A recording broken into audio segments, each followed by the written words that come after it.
Donc, calcul du nombre de moles à partir du nombre d'entités.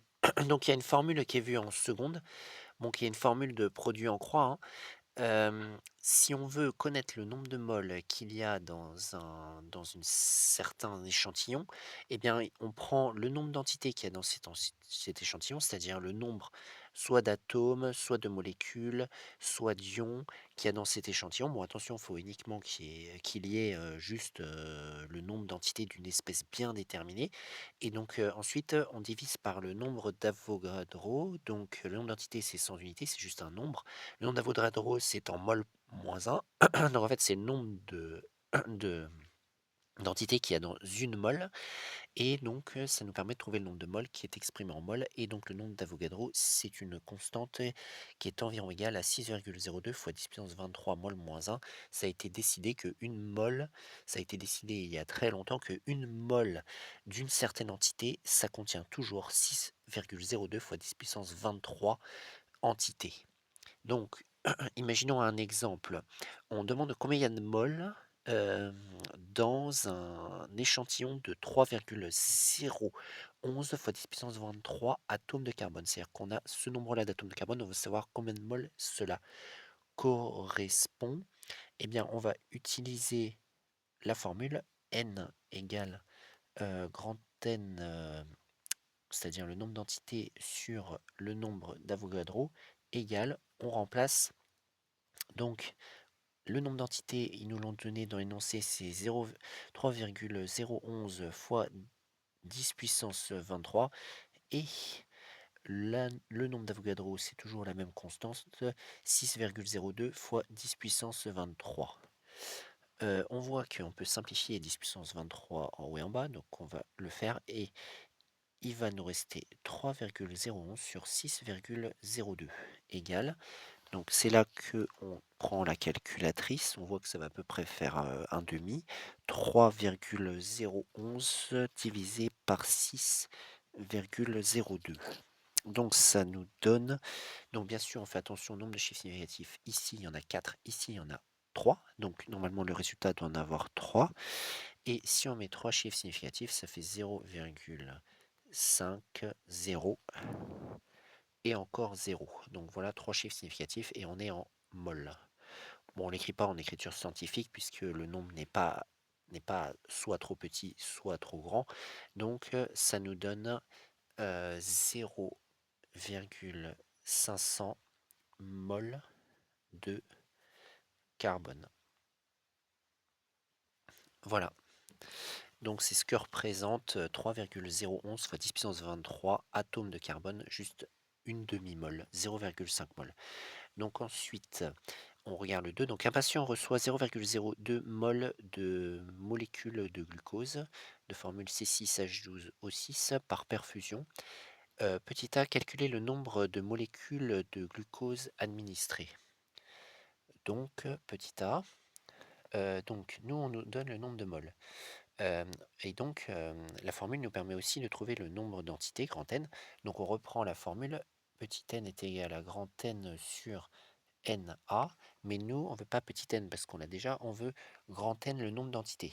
Donc on isole grand N va être égal à petit n fois grand NA. On va remplacer, pourquoi? Parce qu'en fait on passe NA de l'autre côté, on multiplie des deux côtés par NA, le nombre d'Avogadro, et donc on remplace petit n par le nombre de moles 0,002 et on multiplie par le nombre d'Avogadro, c'est-à-dire 6,02 fois 10 puissance 23. On va faire ce calcul.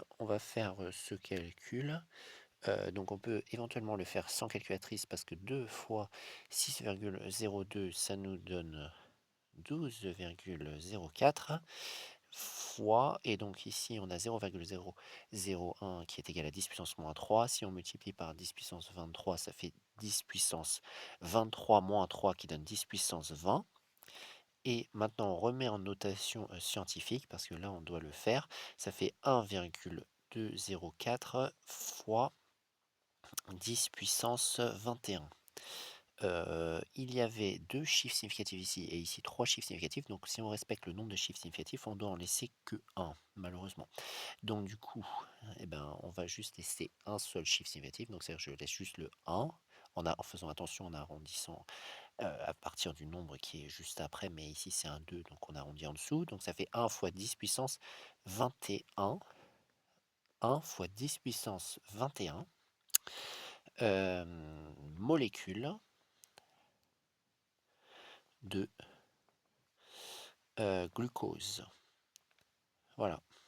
Donc dans 0,002 mol, il y a ce nombre-là de molécules de glucose.